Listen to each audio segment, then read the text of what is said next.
Okay, this is the next panel is the data conundrum. So how do we measure, and we talked about this in the earlier sessions, how do we measure culture change? And we have put together a brilliant panel to answer that question from various perspectives. Once again, I'm going to turn to the panel to introduce themselves, who they are, the organization they're in now, because they're all polymaths again, and why they're on this panel. Thomas, over to you. Does this work? Hi, I'm Thomas Hellman, Professor of Entrepreneurship at the University of Oxford, which is not an oxymoron.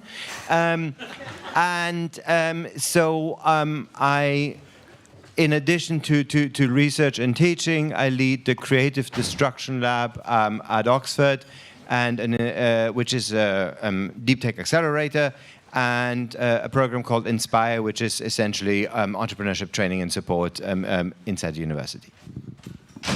Hi, I'm Orla Brown. I'm Head of Insights at Dealroom. Dealroom is a data provider on startups and venture capital globally. We're headquartered in Amsterdam, so we do have a very strong European identity, but we are a global provider. And we end up being this kind of node between investors, corporates, governments, startups, universities. So yeah, hopefully we can bring some of those perspectives to this convo. Certainly the best data provider here in Europe, for sure. My name is Matthias Hilpert. I am an entrepreneur at first, and then sort of a manager second, and an investor now third. So I invest my own money. I have about 30 companies in the portfolio. I've done eight exits already, thankfully. And I also do a few projects for the ecosystem, and one of them is Unipreneurs, which I have a feeling is probably the reason why I'm here. And so this is basically the Nobel Prize for professors in Germany to focus on entrepreneurship. Fantastic, fantastic. I was preparing for this, and I was like, I bet you there'll be less people here because of the word data, and I think that's because of our perception of it. But data is how we make all our decisions. And the father of the quality management movement was a guy called W. Edwards Demings, and he said that without data, you're just another person with an opinion. And I thought about that about this panel, and then I thought about there's another quote by the British economist Ronald Coase, and he said, if you torture the data long enough, it'll tell you whatever you want. And many, many organizations have actually done that, and they use the data, they torture the data to say, yeah, we've got this brilliant culture inside our organizations, instead of actually looking and going, what is real, and how can we use that data in order to affect culture change inside an organization? And it can be done. And one of the ways it can be done is work that Thomas has done, and look into what data you can use in order to inform cultural change. So maybe you'll tell us a little bit about that, the work you've done. Sure, very happy to start off. When we're thinking about data, the simple framework I use is, why are we collecting the data? What is it that we're looking at? What are the results? And how do we get the research done? And I want to talk a little bit about a recent research project that gets where the why is very, very clear. So I don't know exactly what the boundaries of culture is, but I do know that when it gets to science entrepreneurship, the equity stake that the university takes is something that everybody has an opinion on.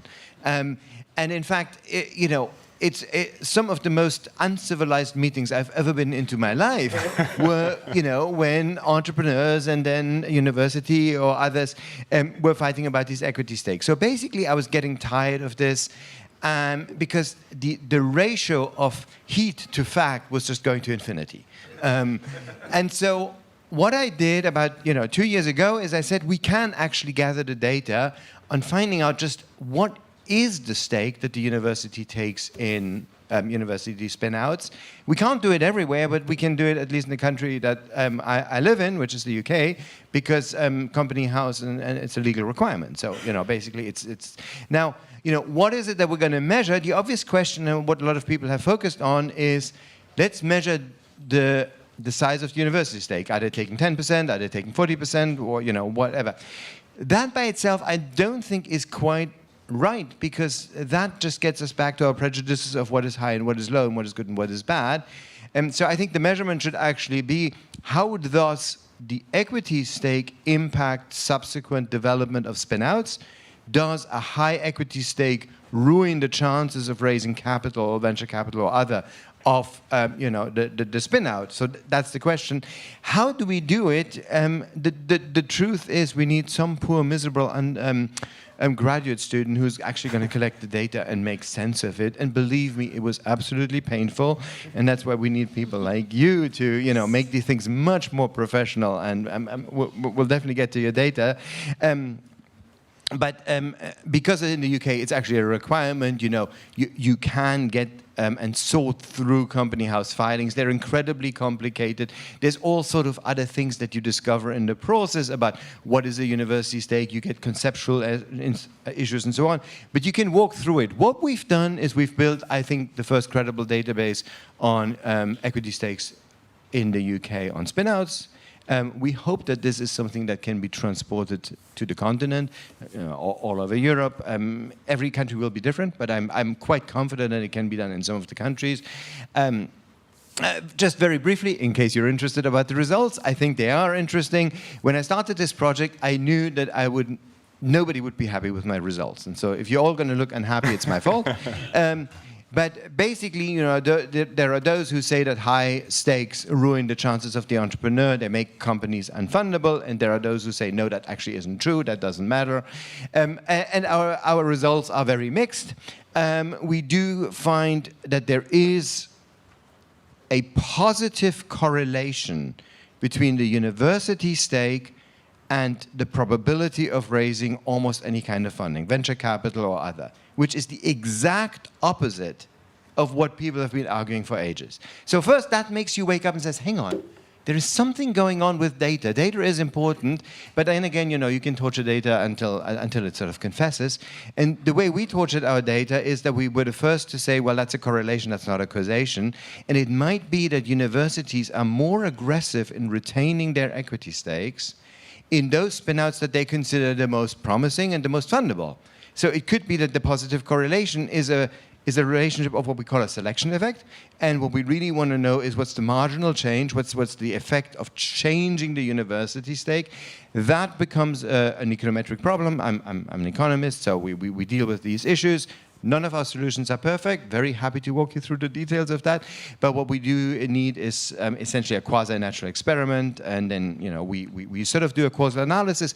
And we do find negative effects of higher equity stakes. And so we find specifically that we're still working through some of the details. But if a university drops its equity stake by 10%, say it goes from 30 to 20, which is pretty much the sort of average in the data, then we're seeing about a 4 to 7% increase in the probability of raising venture capital. So it's maybe not as dramatic as some of the critics have argued, who had said, you're ruining these startups. No, you're changing a probability, and we're going to try to put a number on that. On the other hand, when you go beyond the measures of just whether you get venture capital, is how much money do you raise, or do you raise money from other types of investors, we actually find no significant effects. This makes me a boring data person, because as an academic, I have one hand, I have another hand, but at least I think what we're hoping to do is to make this incredibly controversial and emotive debate about what's the right university stake into something that we can research with data. Halfway through the research project, the UK announced a spin-out review, and so we fed our data in the UK spin-out review. It's due to come out actually before the end of the month, and then hopefully this will lead to a more civilized and more fact-based debate about this particular issue. Whether that issue is cultural or economic, I think it's both. No. I feel like all you heard of that was 30 to 20%, and probably haven't heard the rest, anything else you were saying. But do you want to say something about the percentages of what universities are taking? Sorry to jump in as No, yeah, please, go ahead. Thanks very much, by the way. I think I have a certain bias as an investor, so I would probably invest in companies that have already certain percentages given to their university. I think the first question to ask is, the impact that IP has on the company. Is it core or not core to the further development? Very often with pivots and everything, things that are initially core may not end up being core and stuff like that. And then second, I would certainly sort of ballpark and benchmark the percentages to, let's say, investor percentages. Usually you get 20% when you do a round, whether it's 2 million in the beginning or 100 million at the end, you roughly get anywhere between 20 and 10%. So a 40% or a 30% and even a 20% seems on the large end. I think it's also on the low end, so to speak, when you have like 1, 2, 3, 4, 5 percentage points, it's probably on the low end, but these are more opinions than facts. So I am terribly glad that you have the data and you've collated the data. It's a tough job, indeed. There's also registry numbers in Germany, so I even have people who gather those. If you want to expand to Germany, I think that would be super helpful. And certainly, as a last point, I think at the end of the day, it's great to have even the discussion. Because it means that entrepreneurship is part of university, spin-off is part of university, and all of that is, a bit more sort of a broadening of scope and of outlook, and certainly then broadening of minds of professors and leadership at universities. So that's fantastic. Something you said there with the data. It gives you the right to have a discussion where nobody can argue with the data. You may not agree with it, it may conflict with biases that everybody's had, but once you have that data, and something we said on our prep call was the idea that data is the fuel to have those intersectional conversations between people. Exactly what's happening here. Totally. I think all of those different players within a startup ecosystem that I mentioned at the start, they speak completely different languages, or they may as well. If a VC investor versus a policymaker versus somebody in a university or a founder, a scientist, and it can be really difficult to bring those people together and have a conversation, but actually data can be the common language between them. And it can provide a common reference point, so that if somebody says a number, you need to be able to put that in context, and that can be important if you're raising a fund and deciding how much equity a university is going to take, or whether a government is putting a particular target that they want to achieve around their startup ecosystem, and being able to drive decision-making in a smarter way, and also provide a bit of motivation to people as well. Data can be both a carrot and a stick, depending on how you wield it as well. So, for example, we had an interjection from TUM earlier, and I know that they are really great at the number of university spin-outs that they're able to create, because we had a look at the data at Deal Room, and actually they have created more spin-outs than any other university in Europe. So that can create a bit of FOMO, a bit of fear of missing out from everybody else, who then thinks, oh, maybe we should have a look at our own data. What are we doing to make sure that we rank on this? And equally, we've also been talking to Times Higher Education about looking at entrepreneurship and potentially including it in some of the rankings. Universities are optimized to perform well at the things that matter for them, which include the things that go into rankings. Actually, if you were to insert a few other metrics into there, which maybe they haven't really been changed in a long time, then that can create a bit of motivation and a bit of a carrot. So yeah, not just about making smart decisions, but actually making decisions at all. So speaking of carrots and motivation, this is beautiful for unipreneurs, because I'm going to take a little bit away from equity, etc. for the moment, and talk back to some of the panels. Those of you who have joined us the whole way through, how do I change a culture or a mindset? And you've managed to do that with data, Matthias, using the data you found in order to create this Nobel Prize for entrepreneurship, sciencepreneurship in universities.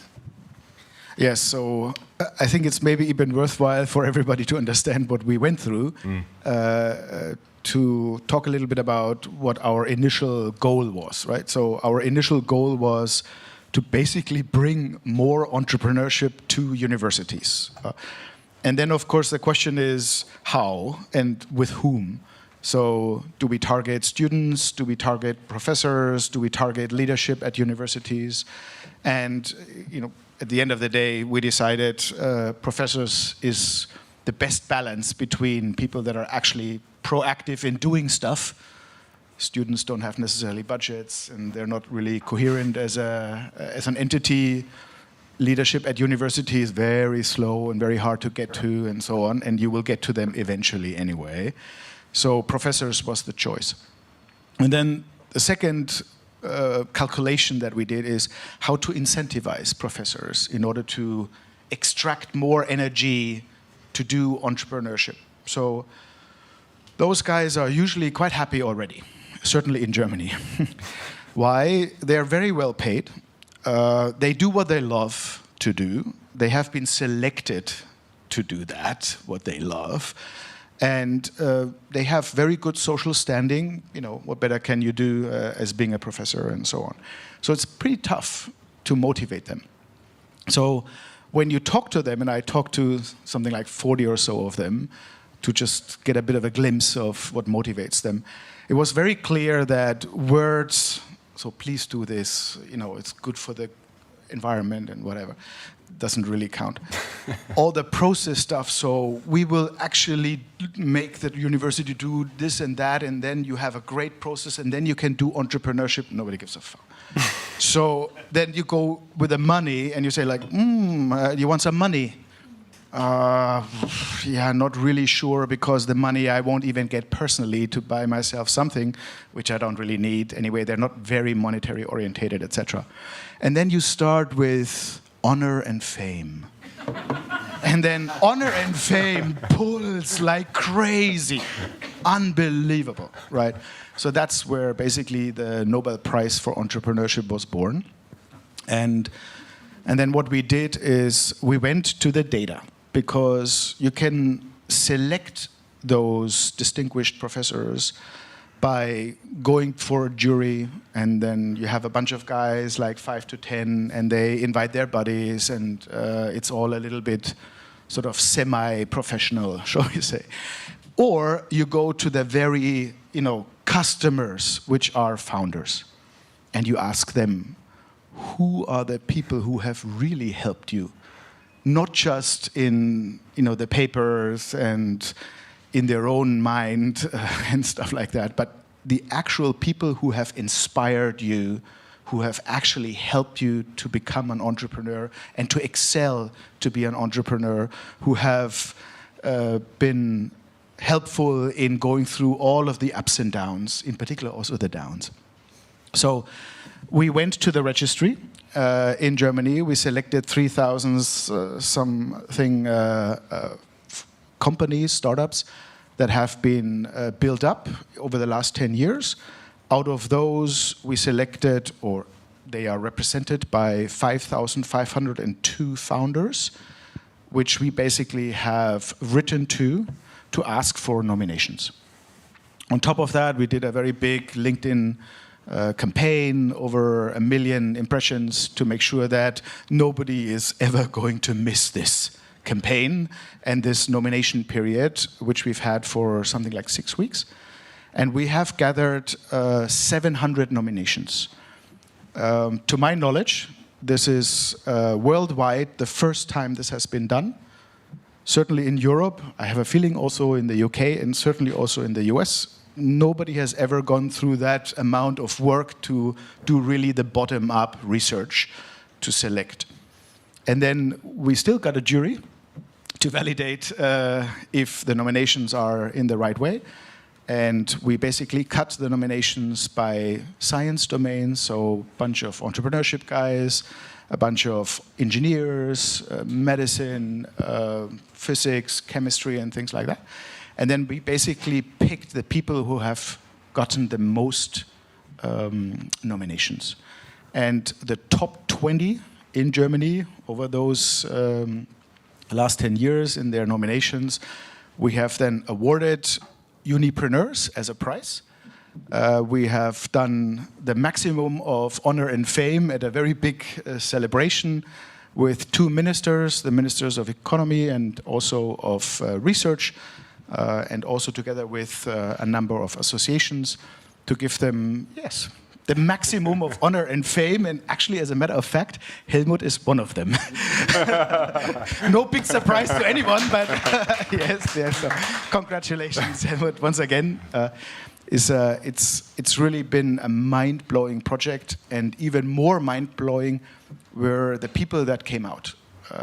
Those are not only good entrepreneurs or good inspirationals, but they are very best, sometimes really world-class in their research.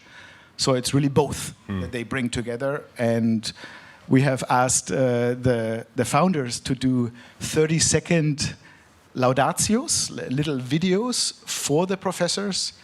And you can, of course, go to unipreneurs.de and have a listen to them. They're in German, I'm afraid. And the emotion and the gratitude and the impact is literally mind-blowing that those 20 people have. Fantastic. And hopefully, with all of that data and all of that stuff, we have given a certain incentive to the 57,000 professors we have in Germany to do the same. It's so great to hear an awards that's based on data. the 11th century role in the Vatican, the Diabolus Advocatus, the devil's advocate. The job of the devil's advocate was to go around and make sure people weren't lying about sainthood. So if they purported to be saints, this person's job was to disprove them to be saints. And I was like kind of going, they could have done with the data. And then they could actually rip it to shreds. But let's build on that, because you're finding those people through the devil's advocates essentially as well. So those people who work with them can actually go, yes, I can say that person's who they say they are. But it also takes a certain type of person, self-motivated person. And this kind of comes to something that you've worked on, Thomas, which is that if you have those people who are perhaps unipreneurs, having them back in the system to be paying it back or paying it forward as mentors becomes so important for the future of an organization, future of a college, of a university. You've done a lot of work on that. Yeah, let me say a few things, and I definitely want to talk a little bit about the Creative Destruction Lab, which I'm leading, but I'll actually start with a slightly different example. And a colleague of mine at Imperial in London is basically doing a Deep Tech Institute, where he's very sensitive to the issues that you brought up. Is what is it that professors who are sitting on amazing research are listening to? And they listen to fame now, I heard, so that's great. And they also listen to their colleagues that they respect. And I think that, and it's sort of creating an internal language. So what my friend Ramananda is doing at Imperial, he's essentially running a version of an early stage research direction. Which of those things have commercial potential? What would we need to do to direct the research towards, ultimately higher impact? But he's running basically this with a set of senior colleagues who have more experience in the commercialization process and providing feedback to the younger generation who are maybe the most research active and are creating, customized feedback at the research stage. And I mean, it's early days, but I think there's a lot of enthusiasm. And the key thing is that so far, my colleague Ramana reports that basically the junior professors are listening because it's coming from a credible voice. At the Creative Destruction Lab, which we're one of 13 sites across Europe, and there's one in Berlin here, which is really great, and there are many others. The one at Oxford is the one we're running.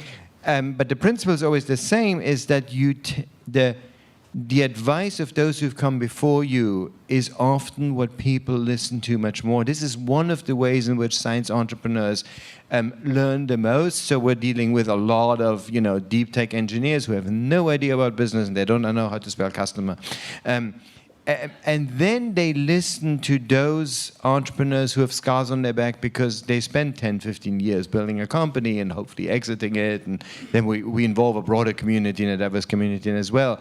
But that giving forward and passing on the knowledge to the next generation, I think is super important. If I may take one more thing, and I want to give you credit, and if I'm going to get wrong, just accept the credit, which is that some of you may be aware, going back to the data issue, of a report that's published every year by Atomico called The State of Tech in Europe. I think it's a very good report. It's one of the sources. If you're not aware of it, definitely check it out. Deal Room is intimately involved, so maybe you can talk more about that.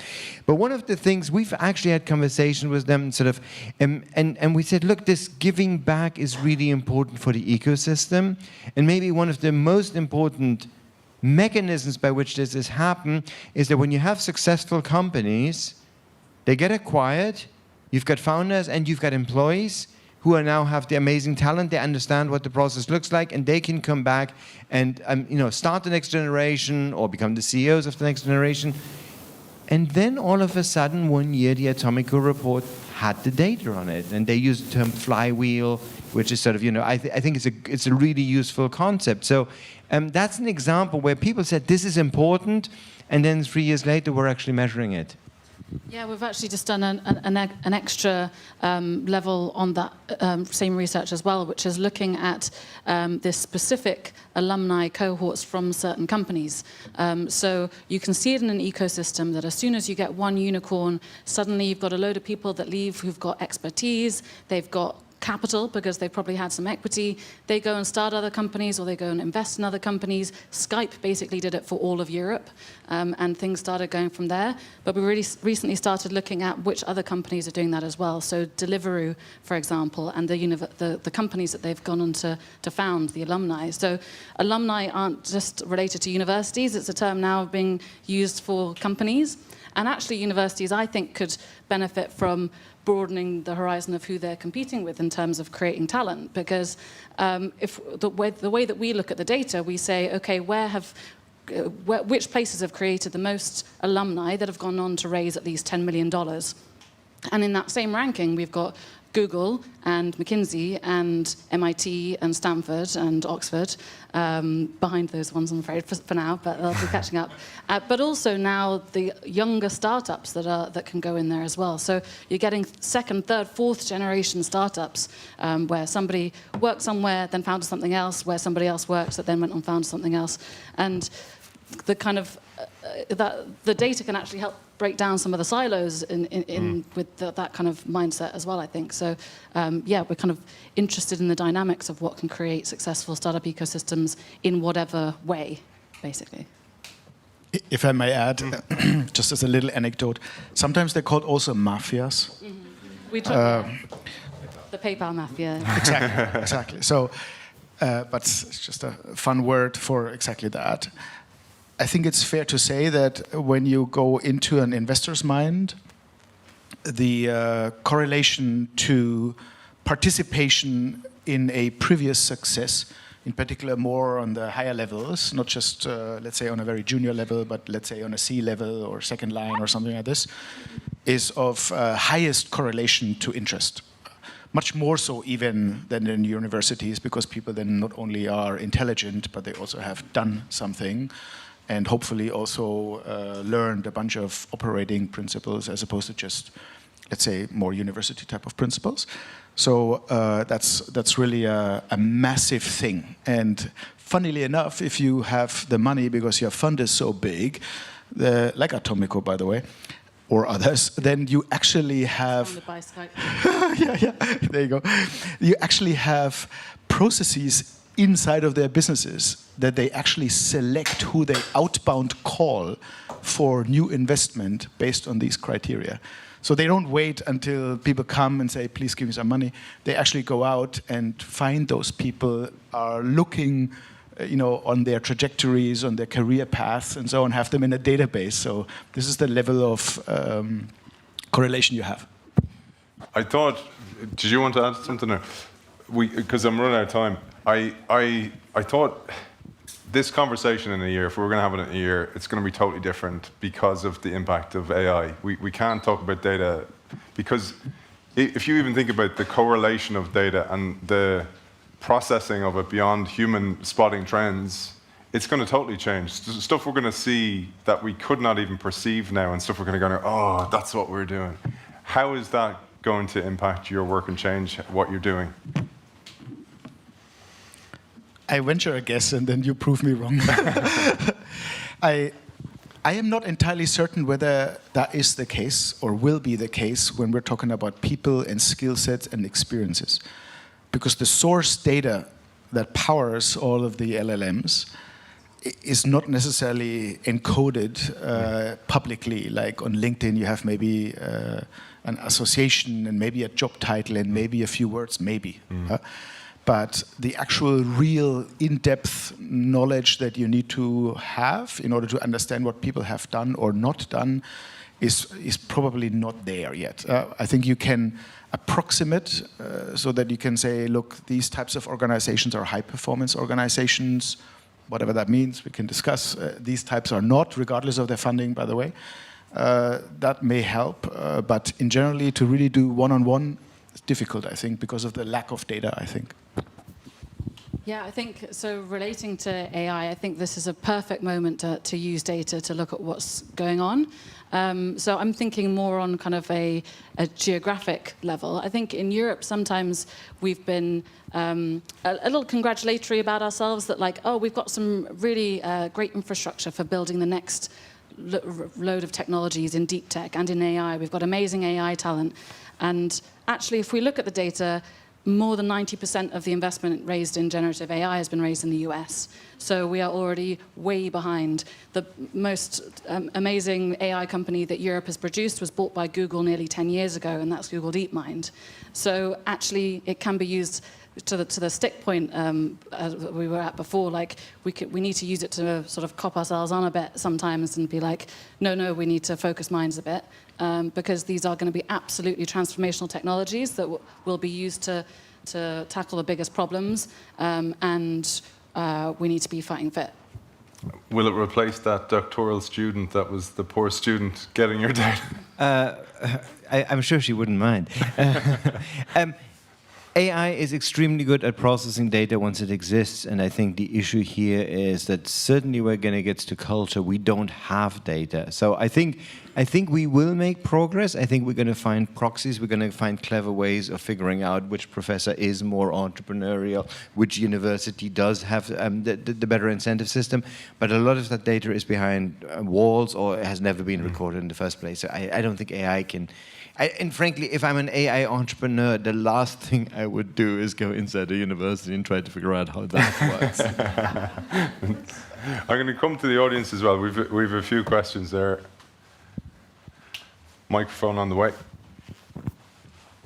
This will be a robot next year. You won't have to wait. The one that asks the questions. I have a question to Thomas, because you mentioned your report on equity and spin-offs, and there's a spin-off from Oxford, Cambridge University, and they have reported in 2022 something called, I think it's called Equity in Spin-offs, Busting Myths and Moving Forward. It's a policy paper which I assume you know. Is there any connection between, because the data that you've mentioned were very identical or very similar to the data used in that study? Well, so you have to be careful. There is some data out there that is extremely journalistic and frankly not credible. It's basically a venture capitalist who walked around and talked to everybody who was unhappy. So if you're referring to that data, I don't put any faith in it. But there have been a number of, so let me just finish. There have been a number of studies about this. We're certainly not the first one. Our novelty is that we've actually gotten the equity stakes out of the data, and nobody had bothered to do that. I'm just trying to get this right. This was the innovation policy, the evidence unit of the University of Cambridge. Yeah. And the report is looking at 100 spin-offs from different universities. The equity was taken, and it is exactly reporting on the same idea and subject. What happened if they took different equity, which they kind of, whatever in the same brackets you mentioned, starting a bit earlier from 0 to 5 and up to, I think, 50+%, and looked at the impact on, I think, company development and raising capital. Okay. And it's there, and it's just seemed very similar. So are there independent studies? Yeah, because I think it's very good to have those if it's a data. Cambridge study, it's probably the gentleman at Tom Olfsen who's doing most of these studies, and we're aware of that. But to be honest, let's just get together and figure that out, because it's too specific for this panel. Just a question. Often we're looking at what I call the vanity metrics, like equity value created. And we do that for our funders, but our internal metrics, we look at each one of our innovation entrepreneurship programs as what are the skills and competencies being developed, and to what degree are they expected to be mastered, and similar kind of approach with mindset. And we're trying to think about, over the long term, what will this data show us? But we're only one university, and it's a very small sample size. But I just wanted your reflections on, if we're thinking about culture, are we even measuring the right things, or do we really need to refine our thinking about what are the real long-term drivers? Especially because most people, they may leave the academy and then go start a company 10 years later, and all these other factors that are playing into this. I'm happy to take a first go, but maybe if you want to add. As in my work in trying to just sort of cultivate the idea of entrepreneurship inside the university, the biggest resistance that I've seen to the concept of broadening entrepreneurship training actually goes towards people who worry that we're going to commercialize the research and we're going to commercialize our students in training them to define success as, starting a profitable venture. And I think that pushback has been extremely helpful. And the answer is invariably failure is success, just like we heard earlier on. And the last thing we want is every student to come out and start a startup. That would be absolutely disastrous. We do want to influence mindset, skill sets. We don't have as good a metric on it. I mean, the cheeky way of saying it, every time I run a program for students, they're successful if they continue and go to the next stage of venture development because, hey, it's working. And they're successful because, hey, they didn't go on and they figured out that this wasn't a bad idea. So everything is successful. Unfortunately, that won't count as a credible metric either. Gold medals for everyone. Actually, I may differ. I have a feeling that the ecosystem requires a lot of people trying. I think biology is the best analogy, so to speak. You need a lot of different trial and error. And we need to just accept the fact that out of 1,000 startups, 900 will fail, and 80 will maybe okay-ish, and 20 will be super good, right? But we still need the 1,000, otherwise we will never get to the 20. The 20 don't just come by themselves. So as a matter of fact, regardless of this startup being successful or not, one startup more being spin-off or otherwise started coming out of a university is a good thing, period, in my mind, right? Because we need the 1,000. As of today, the ecosystem, certainly in Germany, but I think across Europe, perhaps does 200, relatively speaking. We need another 4 times as much in order to be good. And for me, not being too close to a scientist mind, quite frankly, just pick one KPI or pick 5, I don't care, as long as they make startups, lots of them, basically. And Sorry. Very quickly, and this is a question to the audience, we don't have metrics for failure, right? And we need to distinguish what is a good and a bad failure. So I'll just leave that out as a challenge. I don't have an answer. Nicholas, we've a gentleman here as well. The front row here. A lady. Okay, yeah. Okay. That's how it works. Thanks. I wanted to ask, because you touched upon it a bit, but you didn't go into it. What about the conflict of interest? Why would a professor want to spend his or her time in going into entrepreneurship when his or her colleagues can maybe say, oh, but if you start doing that in a commercial way, you will have a conflict of interest with the research you're doing. So you kind of started talking a bit about that before when you said the PhD students would be accused of only wanting to commercialize what they're studying. So how is that dealt with? If we want a culture change, we have to change that. I'm not entirely certain whether I can give a good answer on this one, but my sense is that there's ample opportunity to argue that going beyond foundational science into application science and into implementation via a company is a vast broadening of mind and therefore a ton of, shall we say, knowledge creation, right? It's just you have to broaden the mind a little bit on what knowledge creation means. When I did my little research with the professors, there was this one person who basically said, look, I love to create knowledge, but I feel limited by only focusing on the foundational parts of science. I would like to see things go further because the feedback loop from the second and the third phase, so to speak, coming back to the foundational phase, even the foundational phase is really massive. So at the end of the day, it's good for science. So I think that would be the argument. I don't think we should talk about conflict of interest at all in this place. Just one thing from I've interviewed people for the last 8 years every week, and one of the things that I find is that the neurodiversity of thinking, you're not going to get everybody's going to be entrepreneurial. Like if you take any population, there's only going to be a certain people who are going to be that way wired and take the risks and think about them differently as well. So I think that having the opportunities and the systems in place is great, but then that's the carrot, and then it depends on them if they want to take it or not. Nicholas, we've gentleman there. Thank you very much for the inspirational insights. My name is Carsten Dreher. I teach innovation management here at Freie Universität, and I'm a member of the board of the European Innovation Council. I have two questions to you. One is, there's to my feeling, at least with the experience you made at the European Innovation Council, there's too much talk about professors. Maybe postdocs are the more interesting target group. So I wonder how this is addressed and measured by you and how we can address that. That's one of the problems we're facing, how we can catch them better and not only the established professors.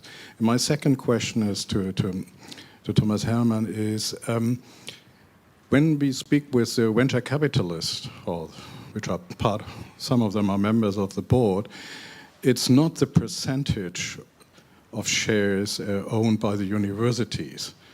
They say it's a nightmare to have university administrators on the board because I'm not familiar with the UK situation, but for the German university system, if you have an administrator, they have to obey public budget laws and all that stuff.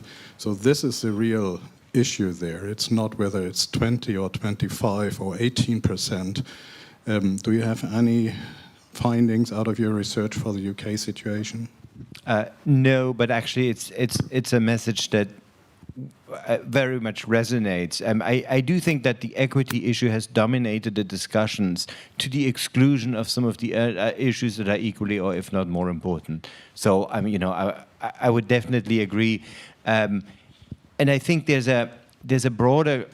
I mean, for me, the broader question is how do we improve the quality of these ventures and the quality of the experience? And I think tech transfer has still a long way to go. I can maybe touch on the PhD question, if I should. So we made a proactive choice not to focus on the PhDs, but the professors, because usually the professors provide the context. There's absolutely no question that the likelihood of a PhD in a particular IP domain doing the actual founding of the company is much higher than the professors, right? The professors may then be in advisory boards and other things, may even have shares, but primarily not having an operating role, right? But at least in our case, the source, so to speak, of the context was the choice. Okay, we're going to have to wrap it up. If you have any questions, the guys are going to be around for the next 10 minutes as we go to the next panel. Matthias, Hilbert, Orla Brown, Thomas Hellman, thank you for joining us.